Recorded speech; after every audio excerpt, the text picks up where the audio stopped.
Rewind 8 years ago. I'm fresh out of college, working my first job at an ad agency in Cincinnati, Ohio.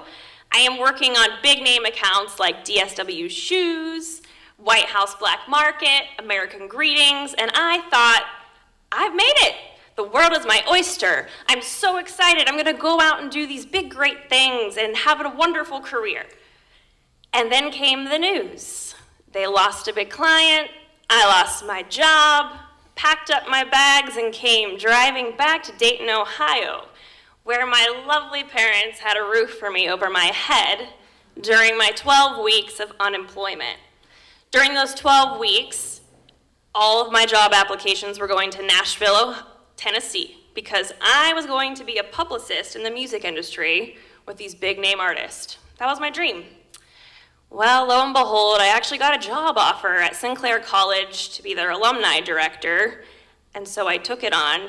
So I would do event planning and marketing and sit at my desk and daydream about the day that I would actually leave Dayton, Ohio and get out. And then I got invited to this event called the Dayton Summit in 2013. No clue what it was, but I got out of work for a couple hours and showed up, walk into this huge room at the Dayton Art Institute, and there's hundreds of people sitting around talking about their visions and dreams of what they're gonna do in our community to make it a place they want to call home. And I thought, like, what were they smoking? Because I'm not excited about it. And then there was this very, very tall man who made his way over to me and asked me why I was there, and being very literal, said, because I was invited. And he chuckles and says, well, what do you want to see happen in Dayton? And very straightforward, with a chip on my shoulder and my attitude about this place, said, I'm trying to leave here, I don't really like it.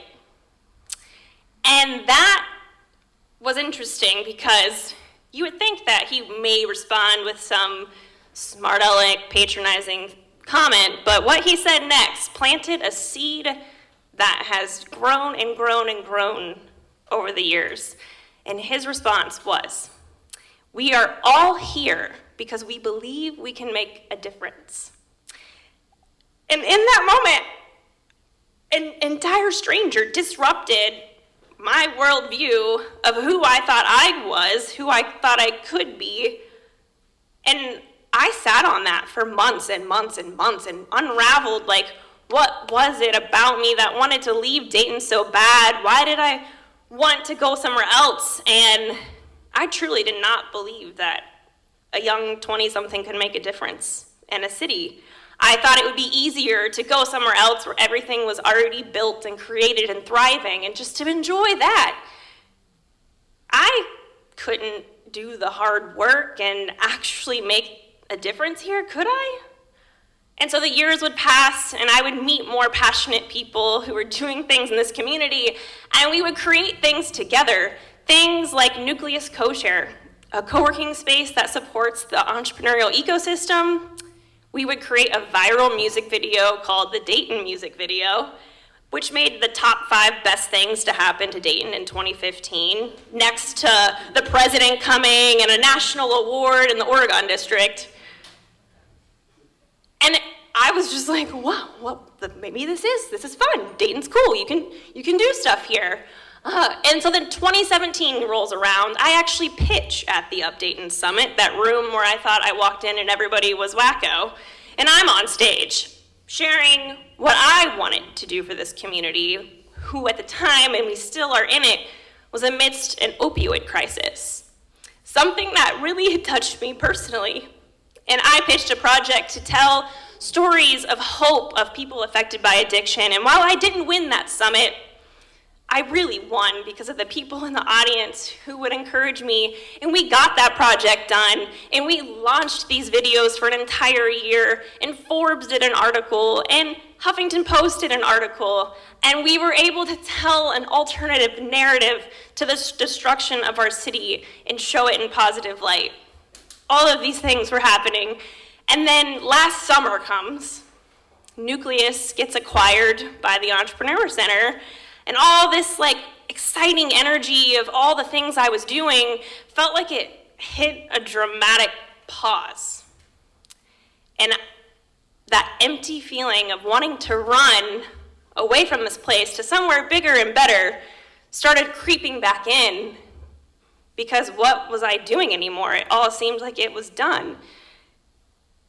And it was so bad that I had a one-way ticket to Los Angeles. And then this job posting came online. And I applied.